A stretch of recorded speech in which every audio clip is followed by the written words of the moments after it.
Welcome to Talk with Francesca. I'm Francesca, and we're here today with Dale Stanton, who is the author of The Hooker's Daughter.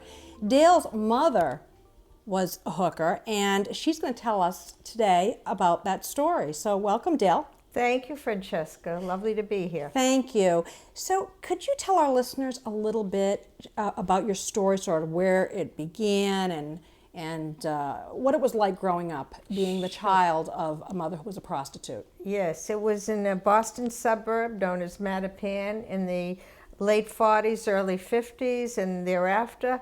And my mother was a prostitute where she had Johns coming to the house and various other activities that were very antisocial and for the times. But she was married, is that right? Yes, correct. My father lived with us and was very involved in our lives. And he knew about this? Well, through denying, but on a certain level he knew. Yeah, okay. So we as children, I have a sister, we were exposed to all these antisocial situations and had problems within our youth of people being taken away from us, children not allowed to play with us. I was asked to leave the Girl Scouts at 10 years old.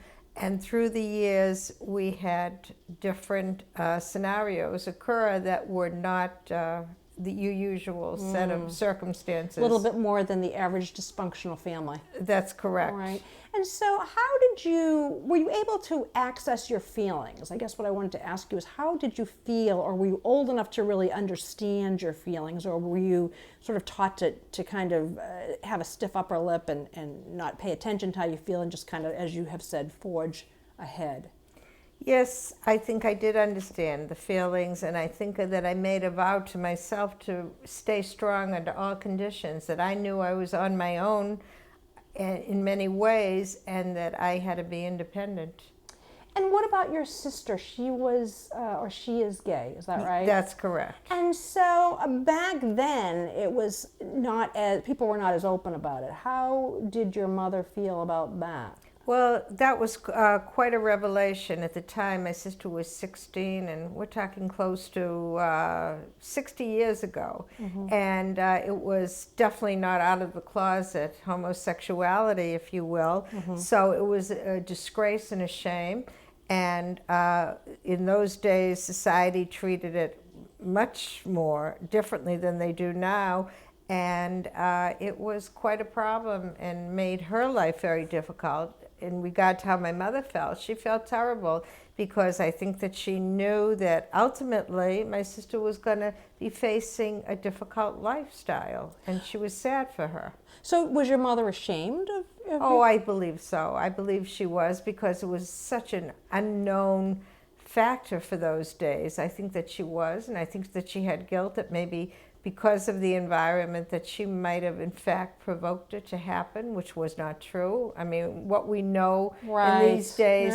No. But she felt that maybe she contributed to my sister's life choice. So my sister ran away from home and had very difficult years of facing not only discrimination, homelessness, and sort of getting her act together, which took her many years. So we as sisters, part of the story and the sadness of the story, even though we saw each other limitedly each year, 2, 3, 4 visits, whatever it was, but in theory we were really estranged and went about our lives separately, and we didn't come together till many, many years later. So did you have problems with your sister being gay yourself? Well, again, from the point of view, it was never spoken about, and I knew that people knew, and she certainly, she didn't hide it. And within the she did not? Oh, of course not. For those days, she dressed like one used to envision gay people looking, with the short haircut and sort of the male stance. So, of course, it was another dysfunction that was extremely embarrassing to me that I had to cope with. So let's get back. Let's just detour for a minute and go back to growing up in the home of a mother being a prostitute. Were you there when your mother was carrying on with this? Yes, I was. And what were you doing? Either I was put in the other room, or When you say was I there, basically, yes. I mean, John could be ringing the bell, and I was placed in the other room, my bedroom or wherever, or I might be passing one in the hallway on my way to school. And that's a very vile thing to have to see. And so what did that affect how you felt about men at all? And it's interesting because it's let me finish the thought here, thinking about your sister. And I mean, of course I know, well, we know today that when you're gay because of your biology, but you can't help but wonder that there may have been some negativity towards men, like something very kind of gross about it. Right, and I think that that's what my mother perhaps felt the guilt about, my sister. Right. Had she created any of that negativity. And did you have any feelings of negativity towards men? Well, certainly it was not a pleasant thought to think that these men were out cheating on their wives. And I was certainly aware, and that was the negativism, but fortunately, I was able to marry and I'm very grateful to be very happy in my marriage and love my husband. So, it's a yin and yang kind of thing. Your mother is no longer alive. No. And so if she were alive today, would you be able to confront her? Oh, most definitely. And in fact, in those days, it was an open secret. I mean, her boundaries were very blurry, and we were not shielded from the problems and her activities. So the confrontation was there right along. And as I grew older, I would challenge her. So yes, we were able to confront each other. Give me an example of how you would challenge her. I would tell her that, I thought she was terrible for doing what she did. I understood enough to know, and certainly as I got older, and again, the embarrassments that I suffered through various experiences. So that would be, I would take her on. So, but there's a big difference when you say take her on.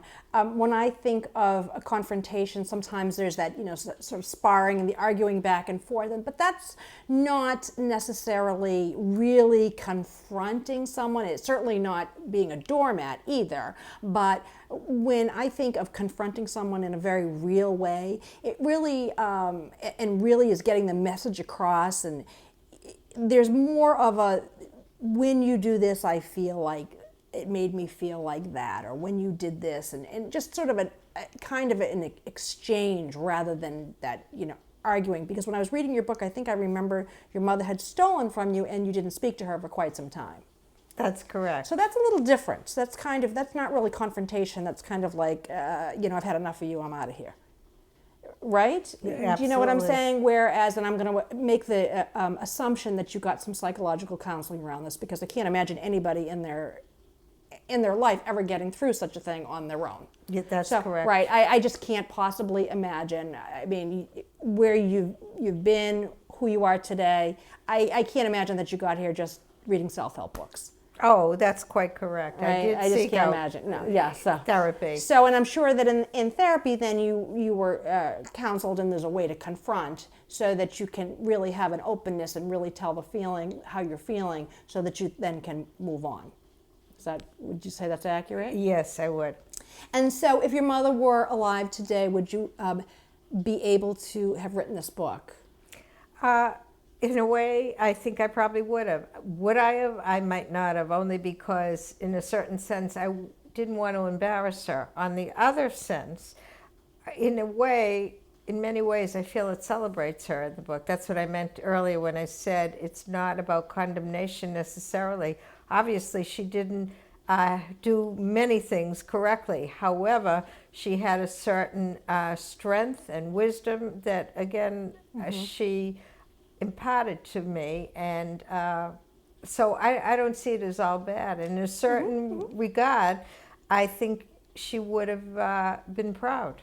Well, you obviously have worked through a lot of things to be able to take, when the expression, the apple doesn't fall far from the tree, obviously you have been able to take some of her characteristics, qualities, that you're talking about, right? That you're talking about the quality of going after what you want. You've clearly done that in your life. You've had several businesses. This is your third act, is it? No, I'm calling it my fourth Oh act. boy. Okay, well then there you go. Okay, Yeah. so then you have a driven personality, a motivation that it sounds that you picked up from her. Would you say that's accurate? Absolutely. She had a lot of strength, and she was really a brave woman because what she suffered, and she didn't get off lightly either as a result of her behavior, that she did what she felt she had to do and did it. If you're just tuning in now, we're speaking to Dale Stanton, who is the author of The Hooker's Daughter. We're just going to take a short break, and we'll be right back.